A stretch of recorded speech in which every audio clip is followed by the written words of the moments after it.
Saturday people, hope we're all doing well. Hope everyone's having a great day. It's here. The day of reckoning is here. Well, it's tomorrow, but it's the day of reckoning, right? It's here. We're going to run through the card. I'm going to give a little bit of a breakdown. I'm going to give who I think will win and why I think they're going to win. McMudov versus Caballero.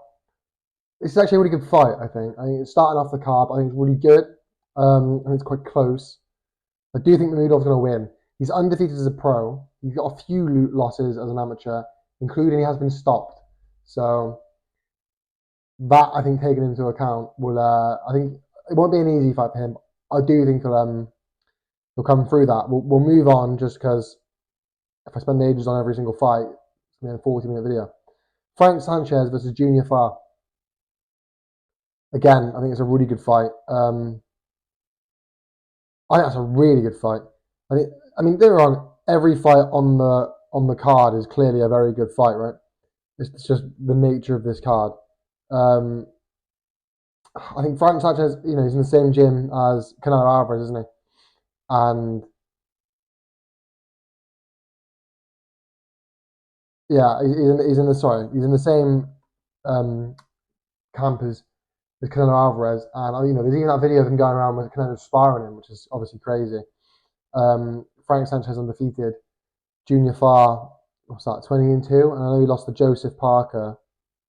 And who was the other person? Lucas Brown, which was first round stoppage. That's never a good look, is it? You know what I mean? So I think I am going to give it to Frank Sanchez. Good fight, though. JL Pataya, Ellis Soro. I mean, this isn't even going to be close. JL Pataya is going to blitz him, going to walk all over him. JL Pataya is probably going to unify the division. I think he's the best cruiserweight you've seen since Usyk, which granted wasn't that long ago. But I still think he's the best cruiserweight you've seen since Usyk. I don't know if he's got the ability to move up. He's probably just a bit too small to hang around with the big guys. But he's just something else, and it's going to be. I think Jal Pataya for me is going to be. I reckon he's going to be a fight of the night. I reckon he's going to be a fighter of the night. I think he'll have the performance of the night. He's going to just show the levels that he has. You know what I mean? Since signing with Eddie Hearn, it was a very good move, because the last couple of fights have already skyrocketed him. Rightly so. He is a phenomenal fighter. As a southpaw as well, he's a southpaw. I'm watching him and learning. Do you know what I mean? Just an incredible fighter. It's not even going to be struggling. He'll walk all over it. Philip Hrgovic, Mark Damori. Philip Hrgovic will come through that. Philip Hrgovic, he's not the fighter he once was. I also don't think he's ever been that guy. You know what I mean? He's never been that man. He's never been the one. He's mandatory, but he's never been. I've never thought he's going to struggle any of the champions. AJ when he had the belt, and now Usyk now he's got a belt. If Fury gets the belt, he won't struggle against him. He'll get stripped and probably end up getting the belt. But he'll come through this fight, at the very least, right? Daniel Dubois versus Jarrell Miller. Now this one's an interesting one, because a lot of people are billing this as fight of the night, a genuine 50-50 and unpredictable. I don't think it's that close. I really don't. People are looking at the Jarrell Miller that was popped for every PED under the sun. He's not that same guy. He used to have just an unlimited gas tank, just an engine that never stopped. He's not that guy. He really isn't. Watch his fights. Even the highlights, he needed oxygen. You know what I mean? He just isn't that guy. And Dubois, he's that. This is his last shot. If he loses this, he's not at the big table anymore. And arguably, he's not anyway. But I think Dubois' boxing abilities is actually underrated. Now he's never been known as a huge puncher, but he can punch, right? He can punch. He's got a very heavy hand, I think, and his boxing ability is massively underrated. Versus a Jarrell Miller who's ring rusting, massively overweight, zero engine. It's not even close. I'm sorry. Maybe I come back to this and I look like an idiot, because everyone is saying, oh, it's a genuine 50-50. Miller's going to beat him, or maybe Dubois slightly comes through. but it's genuine 50-50. And I think, if Dubois doesn't get him out early, then Miller beats him. Miller hasn't got the tank. This won't be. I mean, yeah, he likes to lean on you, but again, Dubois' boxing's underrated, I think. So I don't think this is going to be that close. I think maybe a bit close, 70-30 to Dubois, if not more. Like, maybe I'm going to look like an idiot after this, but I think I'm pretty bang on. And then we go into top three, right? Dimitri Bivol, Lyndon Arthur. Dimitri Bivol's going to win that.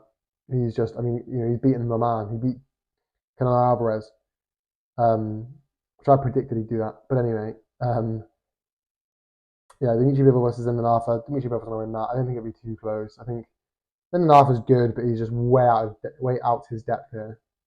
I don't know if Dimitri Bivol will even ever get challenged at light heavyweight, because I want to say Beterbiev will be a challenge for him, but we've seen recently, Devin Haney in his recent fight against I don't know how I forgot. How have I forgotten who he just fought? Devin Haney. How did I forget who he lost?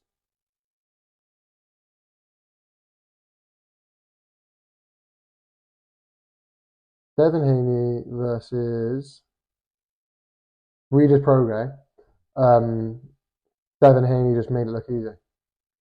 The week after that, Sonny Edwards versus Bam Rodriguez. Bam made it look easy. There's levels to that.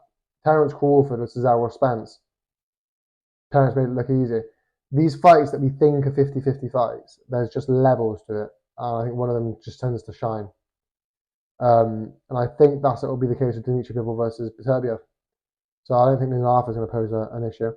Wilder versus Parker. This, for me, is the fight that poses the biggest issues. Parker can fight. I think this is the best Parker we've ever seen. I think this Parker is better than the Parker that fought AJ. And he's active. This is his fourth fight, I think, this year. He's active. Wilder's not. Wilder can't box, Parker can. But Wilder can punch, but he hasn't fought in ages. No, I'm going to go Parker.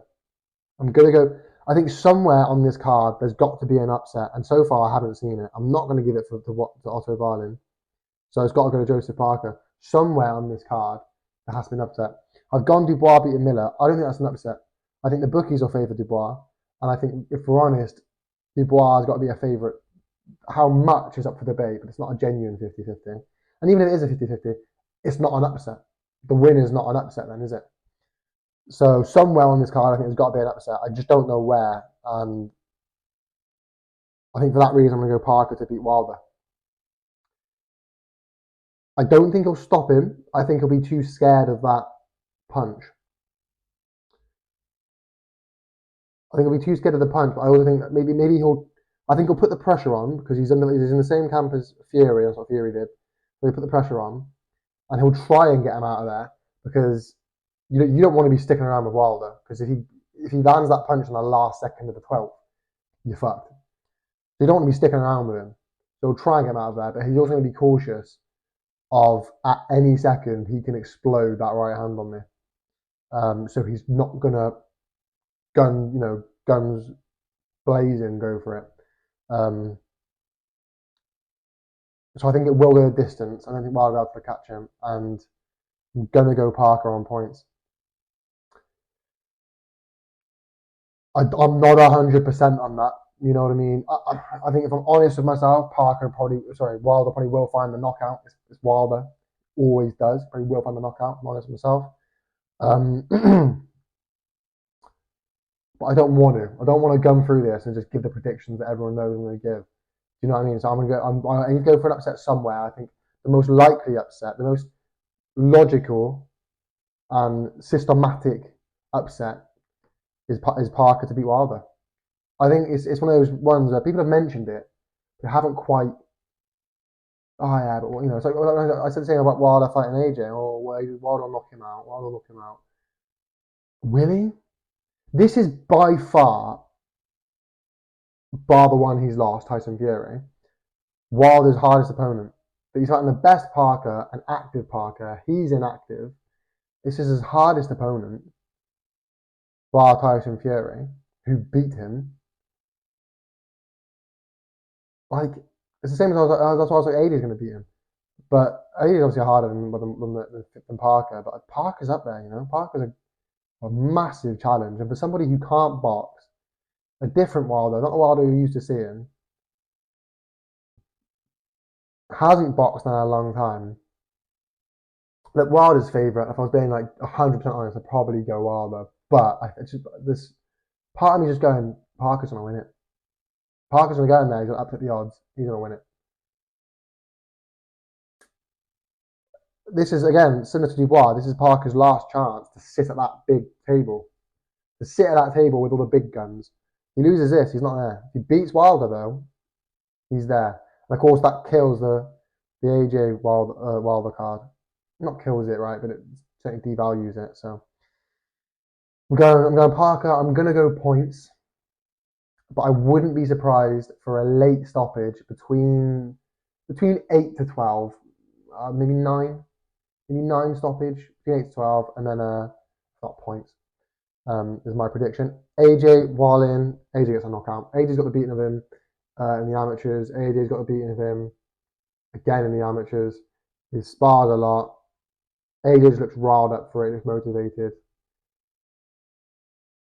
Wallin's good, but he's not. I think he is slightly overrated based off his Tyson Fury performance. Which, don't get me wrong, he should have won. That should have been a full stoppage because of the cut. Any other fighter that gets stopped because it's Fury who didn't stop it for whatever reason, but any other fighter that gets stopped and it should have been stopped. But because of that, I think he's overrated. So I do think Otto Wallin will lose that. I think AJ will come through. I think AJ will stop him, probably pretty late on, because he doesn't go hunting for the knockouts anymore. He said that basically he's got enough belief in his. But why, if he's a good boxer, would he only want to get the knockout? You know, if he can win through boxing, why not win through boxing? He said that, right?